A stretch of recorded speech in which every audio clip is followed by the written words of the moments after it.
All right, ladies and gentlemen, this is going to be our last lecture of Unit 2, which is our networks of exchange from 1200 to 1450. In our next unit, we are going to jump to our next time period, which will be 1450 until 1750, but we'll talk a little bit about that closer to the end of class or closer to the end of our lecture today.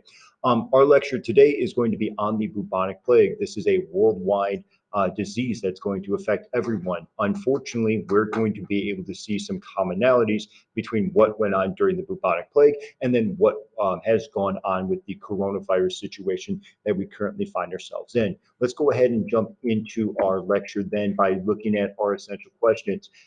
We've talked about the various causes already, so we're really not going to look at that today. We've already talked about the social, technological, and cultural effects. So that was in our last lecture on the Renaissance. We looked at how society started to change, how there started to be challenges from the merchants and the scientists against both the church and the feudal system. Today, we're going to look at the environmental effects mainly, but then we'll also look at some of these social effects, and we'll start to see some people challenge the power of the church and still continue to challenge the power of the feudal system. But I'll talk about that a little bit later. Our proof of understanding for our synchronous learning is actually very important. And this will be very good practice for you. And it's really going to inform me how you are going to do on the DBQ. I'm going to give you two sources about the bubonic plague, and your job is going to be to write context and thesis, but then also create a claim with a bit of analysis. We haven't talked about analysis too much, but analysis is referring to taking into account the audience or the author or in their point of view and their motivations or the historical context when we are looking at a source. We'll discuss that in more detail in our synchronous learning, so I won't get into it right now. Let's look at the quote of the day. It says the plague did not honor social class, and mortality among the nobility approximated that of the general population. What we're going to see, and the words I really want you to focus on, are social class. Because after the bubonic plague sweeps through Europe, we're going to see massive changes in social class and massive challenges to the social classes and social structure of Europe. We already saw it in the Renaissance. We'll see it more evidently here. Let's go ahead, skip our reading. Let's get into what the bubonic plague is. I will say this, if you are a bit squeamish, we'll say, this is the only picture of the bubonic plague that I have. Otherwise, all the other ones are not really that squeamish, or that it's not going to scare you that much, I'll say. So what is the bubonic plague? The bubonic plague is also known as the Black Death or the Black Plague, and it was the disease that affected Afro-Eurasia. We're going to say it's going to affect North Africa, Europe, and Asia. We're really going to focus on Europe because that's where it hit the hardest and created most of the societal change that we need to address for the AP exam. We're going to say millions of people perished due to this disease, and we're going to put ballpark it at 30 to 50% of the world population died due to the bubonic plague. Once again, we don't have perfect numbers, so I understand that 30 to 50% is an incredibly wide range, but historical records aren't there, so we're just taking our guess there. Now, I want to briefly talk about the symptoms of the bubonic plague because they are just so awful, so horrible and nasty. What we see here, this is actually a modern case of the bubonic plague. Now, before you start freaking out there, we do still actually have the bubonic plague. Every once in a while, there's a news article that said someone in like Madagascar had the bubonic plague. It is very rare. Hardly ever happens. And now we have ways to treat it as well. So don't start panicking. Don't have the alarm bells go off or anything like that. Um, this is just here so I can talk about the symptoms of it. So when you get the bubonic plague, what happens to the body is that, first of all, it's going to turn this very dark color. It's like very dark black. Sometimes it's like a very deep and dark purple as well. Then you have something on your skin that starts to protrude out, and we call those buboes, where those are like almost like little boils or very large zits that appear on your chest or appear on your arms or your legs or your head, your whole body. It's a very gruesome disease. A person who has the bubonic plague is very difficult to look at because they are in so much pain. They are having a fever. They are sweating. They have all these buboes all over their body. It's absolutely nasty. But what people at this time don't realize is that they don't realize how disease spreads. They think that it's because of poisoned water. And there's many accounts, and we'll actually look at some of those accounts during our synchronous learning that blame Jewish people for poisoning the water.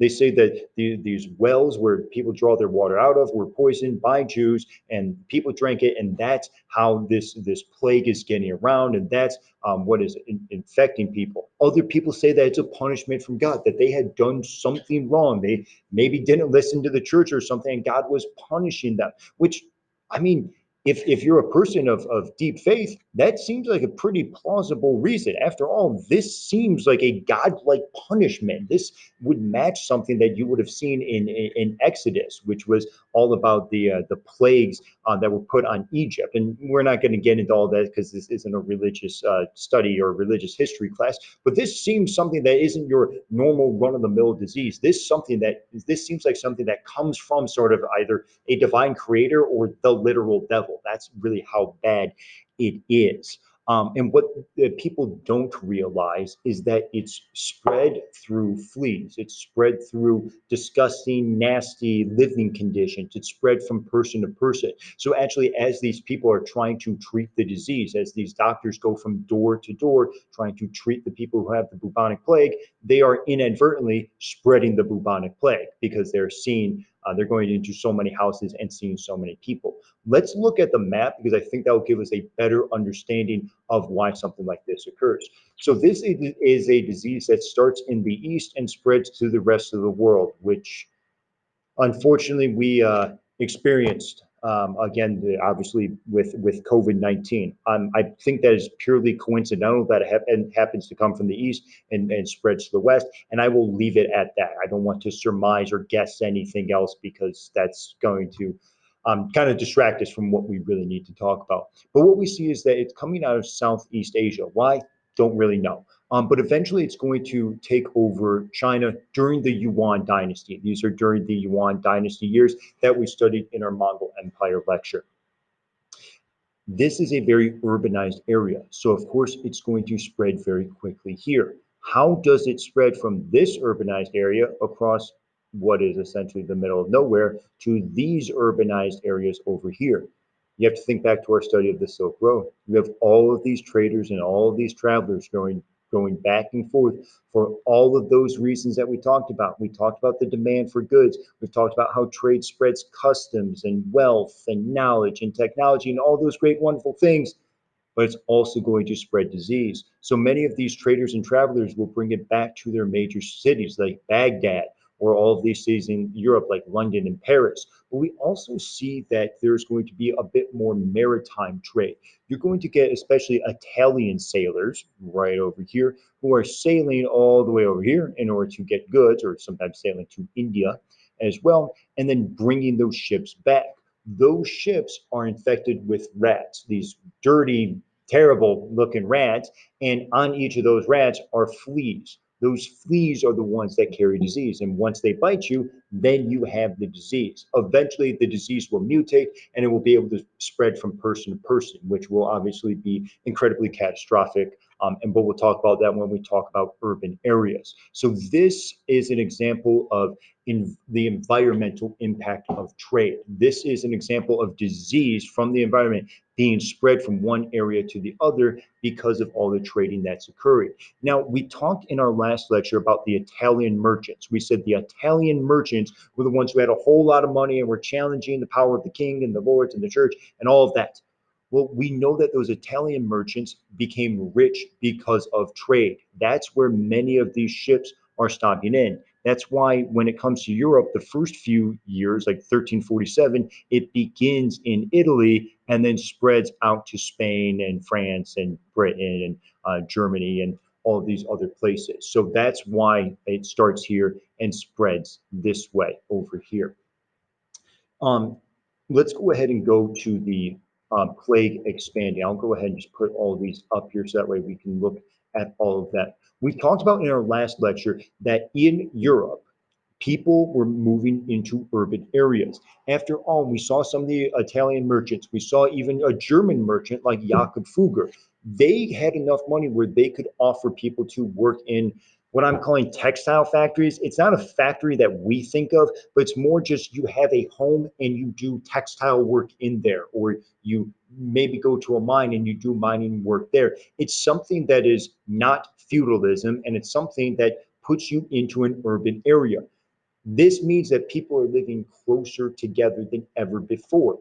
Obviously, this is going to be problematic because the bubonic plague is going to jump from one person to another, and there's no knowledge or technology. There isn't anyone who's saying, hey, we need to wear masks, we need to socially distance. That knowledge, it just isn't available yet. And so people don't wear masks. They don't socially distance. They don't really do anything in order to prevent the disease because they don't think they're the ones who have caused it. They think it comes from Jews poisoning wells. They think it's a punishment from God, something like that. And so we see that this is a breeding ground for disease. We actually, the best quote I've heard is that Europe was swimming in a quote unquote bacterial soup. And that, I believe, is just the best way to describe what Europe was like during the bubonic plague. And we're actually going to see, this is very odd how this happens, but we're going to see that Europe being in this bacterial soup, including the bubonic plague here, in the long run, in the incredibly long run, is going to be a huge benefit to them. And we'll see that when we get to Unit 4, and we'll talk about why this is a benefit. But obviously, in the short term, this is absolutely catastrophic for Europe as 30 to 50% of the population dies off. Obviously, when you have that much of the population start to die off, that's going to lead to some major changes. Here are the big changes that we need to know. One is medicine. First off, people are going to move away from the sick and they're going to start practicing good hygiene. There's some scientific experiments that are done kind of just in the moment, where because of necessity, that people figure out if I'm close to a person who's sick, I myself may become sick. There's eventually will lead to other common practices like washing your hands instead of just kind of like guessing as to what to do. There were so many odd medical practices that were done during the bubonic plague. Bloodletting was one of them. We're just going to cut you open. We're going to let the bad blood bleed out. Like, yeah, that probably hurt them more than it helped them. There was something with, I believe, with matches, with putting a fire near someone. All these random guesses as to what would stop the plague from spreading. Obviously, none of those things worked, and the medicine had to improve. We're not going to really get into that one because these are the big two right here: religion and economic change. People had turned towards the Catholic Church. The people of Europe had said, Church, Mr. Pope, sir, we need you to pray to God. We need you to intervene on our behalf. We need you to talk to the big guy up there, tell him to stop. Like, whatever we did wrong, we get it. We get it. We're going to start going to church every Sunday. Shoot, we'll go every day if you get rid of this disease here. The Pope is powerless to do anything. In fact, the Pope is so powerless that he can't stop the deaths, and there's just so many deaths that he has to figure out a way to get rid of the bodies. There are so many deaths in the major European cities that there isn't enough time to dig graves, and there's not enough people to dig graves. So the Pope actually consecrates the river. He says, this river is holy, throw all the bodies in there, and they will still go to heaven. Obviously, that's going to make the plague spread even quicker because you're throwing a bunch of old, dead, diseased bodies into the water supply. So obviously, that is horrible and terrible. And because the church is unable to stop or prevent this disease, people start to lose their faith in the church. They start to see the church as corrupt. They start to see the church as powerless. We talked about those challenges to the church in our last lecture, by the merchants, by the scientists. This is another challenge to church power, and that's going to come to a head in Unit 3 when we talk about Martin Luther. The other big one is the economic change. The feudal system is going to start to fall apart because of the bubonic plague. And here's the reason why. Many of the nobility and many of the serfs died, obviously, as we've addressed. The serfs who stay alive start to realize that this is an opportunity for them to demand more wages or demand more money for their work. Here's the reason why. There's fewer workers, so there's more. There's fewer workers available, fewer serfs, and so there is less competition for work. Let me give you an example here. Let's say I had a classroom. I wish you guys were all here, but that's kind of the way it is. Let's say I had a classroom of 40 students in here, and I said I will offer $10 to one person who's going to clean my classroom every single day this week. I might get some takers. I might get some people say, "Oh, me. I'll clean the classroom after school every day this week, and I'll take the $10 and I go to Circle K and buy a bunch of stuff there." But of those 40 people, I might get someone who says, you know what? I really want money and I'm willing to work at a slightly lower price in order to get that money. After all, heck, getting $9 is certainly better than not being able to work and having $0. So I might get another person who raises their hand and says, you know what?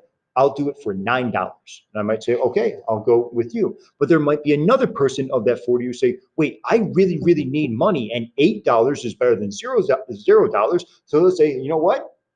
I'll do it for $8. And we go all the way down until I'm paying pennies. Maybe let's say I'll pay 50 cents. Someone's going to clean my classroom every single day for a week for 50 cents because 50 cents is better than $0. At least you can get yourself something at Circle K rather than nothing.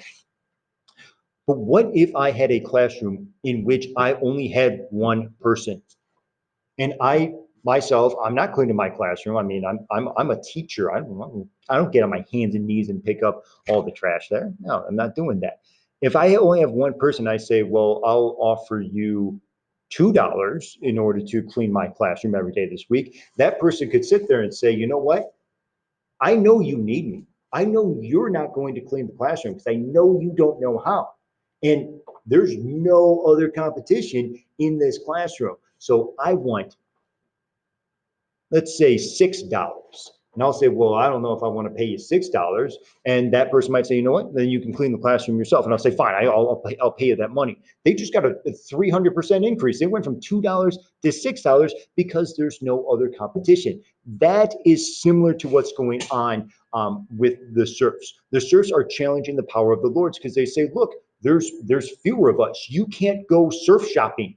You can't go like find someone who's going to work for the lowest possible price because there just isn't anyone else out there. You have to actually pay us money because you still need this work done, and there are fewer workers out there, so we want better pay. The serfs are starting to realize that many of the workers in these growing urban areas are getting paid a little bit more, and the serfs are getting a little bit envious. They're saying, well, wait a second, how come those guys get paid more and me, who's following all the rules and doing what I'm supposed to do, I'm not getting paid more? So what we see is that the serfs are going to rebel against the king and the lords. They're going to actually use a lot of violence, and we'll see an example of that when we get to our synchronous learning, because they're going to attempt to overthrow the lords and the knights and all of these other people in this feudal social structure in order to receive more pay and better wealth. Eventually, the kings and the lords are going to come together and they're going to stop all of this. The king is going to set up a decree saying all of the serfs have to obey their lords, and we are going to return to pre-plague levels of payment. So if you were getting paid $2 before the plague, you can't go and demand $10 now. You're still going to get paid $2 because that's what things were like before this horrible pestilence and plague completely destroyed our society. So once again, we see that there is a challenge to the social system. There's a challenge to the social structure of feudalism. Does that mean feudalism is going to completely fall? No, it's not going to fall right now. It's still going to be another 400, 500 years before feudalism finally officially collapses. But we see that these challenges kind of put that collapse in motion. Yes, it's going to take a while, but this is going to quicken the collapse of the feudal system. And we'll see, especially in Unit 5, other things that are going to hasten or quicken the collapse of the feudal system. The last one is that we can't forget the Islamic world. We can't forget that Europe's not the only part of the world that we should study. We see that in North Africa and the Middle East, their numbers are going to drop by about 15 million people over the course of 400 years or so, partially because of this plague. So it's truly impacting all parts of the world, not just Europe. The reason that we focus on Europe is that's where the biggest hit and the biggest changes to a social structure occur. The last thing we need to talk about actually does not have much to do with the bubonic plague, but it does have a lot to do with the environment, which is kind of our central theme. The bubonic plague being an example of human beings responding to environmental pressures, or environmental pressures putting stresses on human beings. Around this time period, from let's say about 1300 or so until 1800, is something called the Little Ice Age. Now, it's only a drop of a global temperature by about 1 degree Celsius, as you see here. I mean, it doesn't seem like it's a massive drop, but it absolutely is. Dropping the global temperature by 1 degree Celsius is huge, and it has profound impacts on that society. So remember how we said that with the feudal system declining because of merchants, because of the bubonic plague, and all of those things that we talked about over the last two lectures, we've said that that leads to urban growth. That urban growth during the Little Ice Age is actually going to slow down. It's not going to decline, but it's not going to grow as quickly as it was prior to the Little Ice Age. Why? Well, because temperatures are so much colder, there's not going to be as many crops grown. Because there's not as many crops being grown, there's not as much to trade. Because people are unable to trade things, they're not going to be able to live in urban areas. So that urban area will kind of be shut off from them, and they're going to be forced to stay in the feudal system and continue to partake in kind of this agricultural society. This will not be the last time we're going to talk about the Little Ice Age. By the end of the Little Ice Age, we're going to see other examples of food not being there. Because of the horrible temperatures, there's going to be less food, and therefore more people are going to starve. And we're going to see in Unit 5 that people are going to use that as a justification to overthrow their systems of government. The most obvious and evident one being the French Revolution. So Little Ice Age is not going away, at least not anytime soon, and we'll be talking about that again a little bit later. That is going to wrap up our lecture on the bubonic plague. Make sure you are ready for class because, or sorry, make sure you are ready for our synchronous session, because we are going to be looking at a couple different documents, and it is imperative, it is necessary that you understand those documents and you understand how to use them, because that is going to be very important for your DBQ. If you can come out of our synchronous session on the bubonic plague understanding how to use the documents, I believe that you are going to do incredibly well on the DBQ portion of our exam. Our next lecture is actually going to be the beginning of Unit 3, and that will be the land empires during the ages of 1450 until 1750. And we will start with our gunpowder empire. So we will see the impact that gunpowder had on the Middle East and on Europe.